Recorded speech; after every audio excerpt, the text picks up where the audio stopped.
नमस्कार। आज बौद्धन गावातील सर्व ग्रामस्थ मंडळी आज या ठिकाणी मोती बागेमध्ये आदरणीय खडसरे साहेबांच्या शेतामध्ये खांबाचं लाकूड तोडण्यासाठी सर्व अख्खा गाव या ठिकाणी उपस्थित झालेला आहे। खरं तर आमचे मित्र खडसरे आणि सोबत दिगंबर रासकरांची इथं जमीन आहे आणि त्यांच्यामुळेच हे खऱ्या अर्थानं लाकूड आम्हाला बौद्धनकरांना पाहायला मिळालं आणि त्यांना जेवणाचा कार्यक्रम या ठिकाणी दिगंबर रासकर खडसरे साहेब यांनी सर्वांनी या ठिकाणी जेवणाचं कार्यक्रम ठेवलेला आहे। मी त्यांना मनापासून धन्यवाद देतो। असंच तुमचं बौद्धनवरती प्रेम कायम राहावं आणि म्हणून त्यांनी सांगितलं की तुम्ही जर या वर्षी घेऊन गेलात तर बरं होईल। आमच्या गावकऱ्यांनी गाव प्रमुखांनी सर्वांनी ते मान्य केलं आणि आज या ठिकाणी आपण हे बाबळीचं लाकूड खांबासाठी तोडण्याकरता या ठिकाणी आलेलो आहोत। खांबासाठी लागणारं लाकूड साधारणपणे 19 फूट उंचीचं असावं लागतं आणि हे खांबाचं जे लाकूड आहे हे अतिशय चांगल्या पद्धतीचं की ज्याला आपण म्हणतो कुठेही कसल्याही पद्धतीचं खनपूस किंवा कसल्याही पद्धतीचा फाटा नाहीये, मिळायला खूप मोठं भाग्य असावं लागतं। खरं तर हे झाड आम्हाला चांगल्या पद्धतीनं मिळालेलं आहे आणि ते खडसरे साहेबांच्या कृपेनं या ठिकाणी त्यांनी दिलेलंय। भैरवनाथाची श्रद्धा असल्यामुळं त्यांनी या ठिकाणी हे झाड आम्हाला गेले 5-6 वर्षापूर्वीपासून आम्हाला घेऊन जावा म्हणत होते, परंतु त्यांनी गेले 7-8 वर्ष झाड हे चांगल्या पद्धतीनं जपून भैरवनाथाच्या बगाडाच्या खांबासाठी द्यावं ह्या उद्देशानं त्यांनी आवर्जून त्या ठिकाणी ठेवलं गेल्याबद्दल मी त्यांचं गावाच्या वतीनं मनापासून असं कौतुक करतो, त्यांना धन्यवाद देतो। बौद्धनचं बगाड ह्या महाराष्ट्राला नव्हे तर या देशाला ह्या जगाला माहित आहे की कोरोना काळामध्ये बौद्धनचीच फक्त एक यात्रा या बगाड होऊन गेलं। या देशामध्ये महाराष्ट्रामध्ये कसल्याही पद्धतीची कोरोना काळामध्ये यात्रा झाली नाही, परंतु भैरवनाथाच्या श्रद्धेमुळे भैरवनाथाच्या कृपेमुळे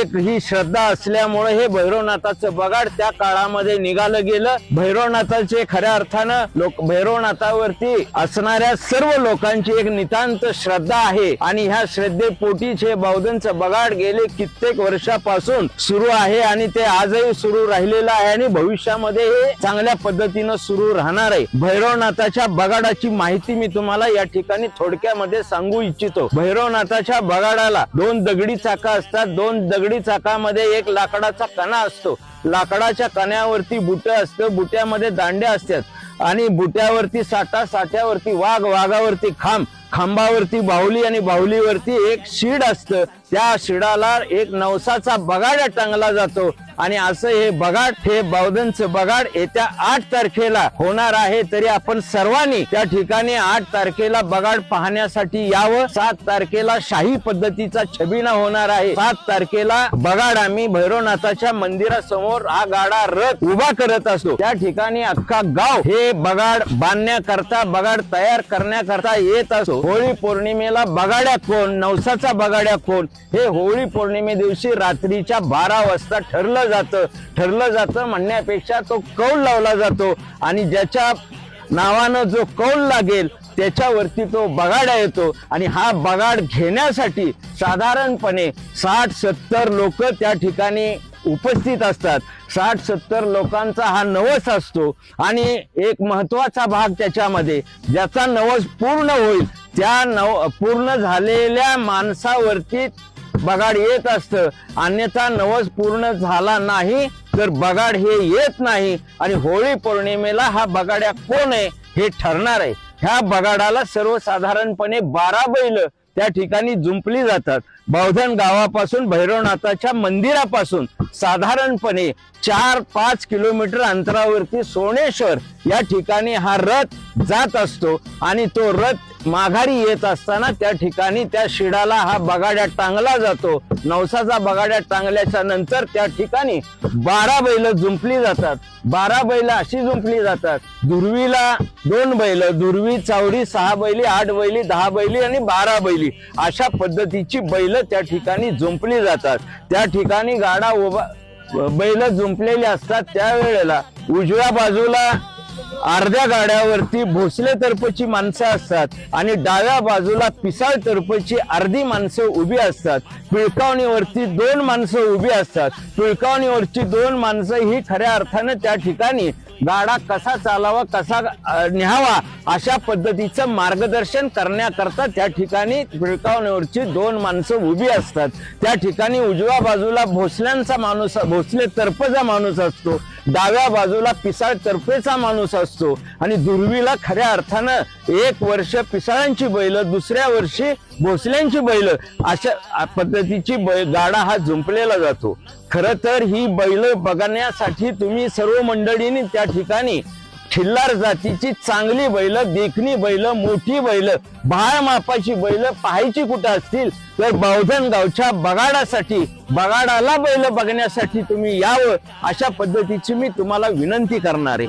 खरं तर आमच्या बावधन गावातील ग्रामस्थ त्या ठिकाणी गावोगावी कर्नाटक असू दे, मंगळवेढा असू दे, ह्या ठिकाणी चांगल्या पद्धतीची बैल शोधून आणण्याकरता आमच्या गावातील सर्व ग्रामस्थी, बैलप्रेमी, आमचे आता तरुण मित्र सुद्धा त्यामध्ये गेलेले आहेत. त्या ठिकाणाहून चांगली देखणी सुंदर बैल घेऊन येत असतात. प्रत्येक गावातील आमच्या ग्रामस्थांना हा बैलांचा नाद, छंद अतिशय चांगल्या पद्धतीनं लागलेला आहे आणि बैल सांभाळणं सोपं साधं काम नाहीये.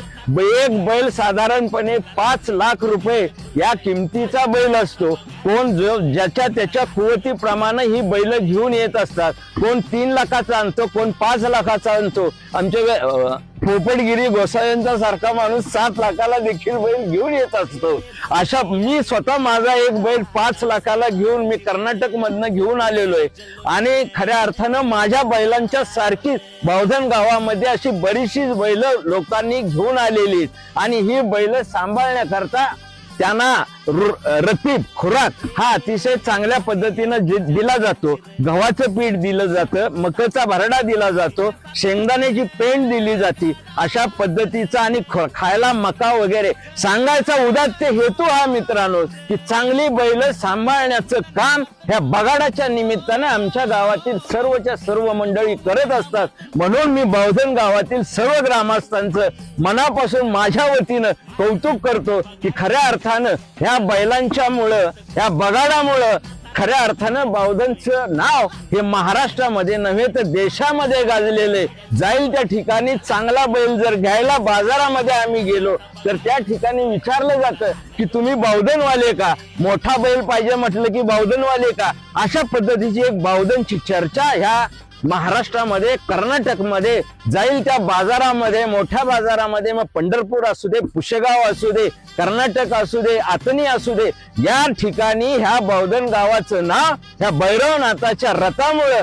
आणि बैलांच्या मुळे झालेलं आहे. म्हणून खऱ्या अर्थानं हा रथ हा कायमस्वरूपी चांगल्या पद्धतीनं हे चालणारच आहे. ह्याच्यामध्ये कुणी हा रथ अडवू शकत नाही. कोरोना काळामध्ये सुद्धा हा रथ अडवण्याची कुणाची हिंमत झाली नाही, ताकद झाली नाही. अडवण्याचा प्रयत्न झाला पण भैरवनाथाची साथ आणि ह्या लोकांचं आमच्या असणारं सहकार्य याच्यामुळे खऱ्या अर्थानं कोरोना काळामध्ये बावधनचा रथ निघाला. त्यामुळे मी बावधन गावाच्या ग्रामस्थांचं आणि भैरवनाथाचं मनापासून असं आभार मानतो, कौतुक करतो. खरं तर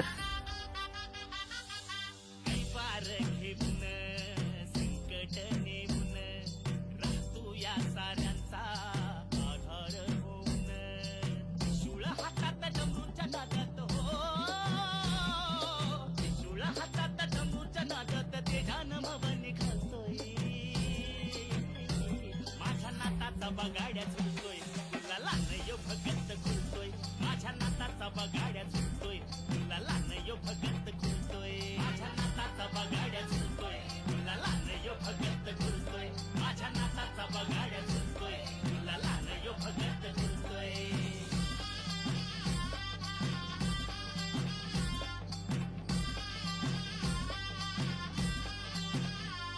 होई कुंवला तुमला जय जयकार हा, नवसाला पावतो हो तुझा अवतार हा.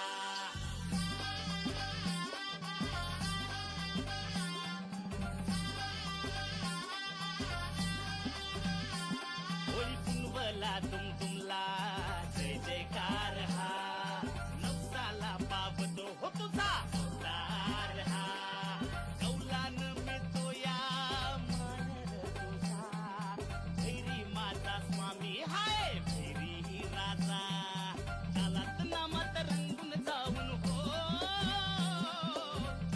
नामात रंगून जाऊन भक्तीचा सूर्य चुरतोय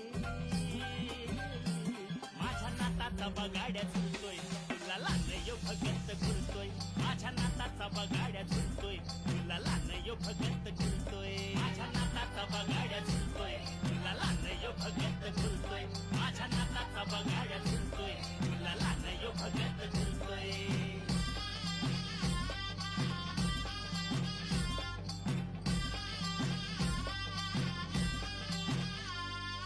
मांदी आळी तुझ्या दासांची रे उत्सव जल्लोषान पुरता भर हा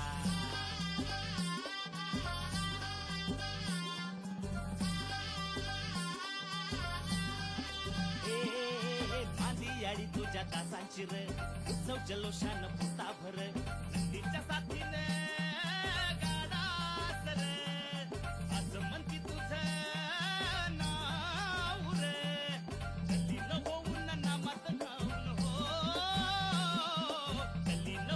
नामात न्हाऊन तू जर तू आता मिळतोय माझ्या नाताचा बगाड्या झुलतोय तुला लानयो भगत खुलतोय माझ्या नाताचा बगाड्या झुलतोय तुला लानयो भगत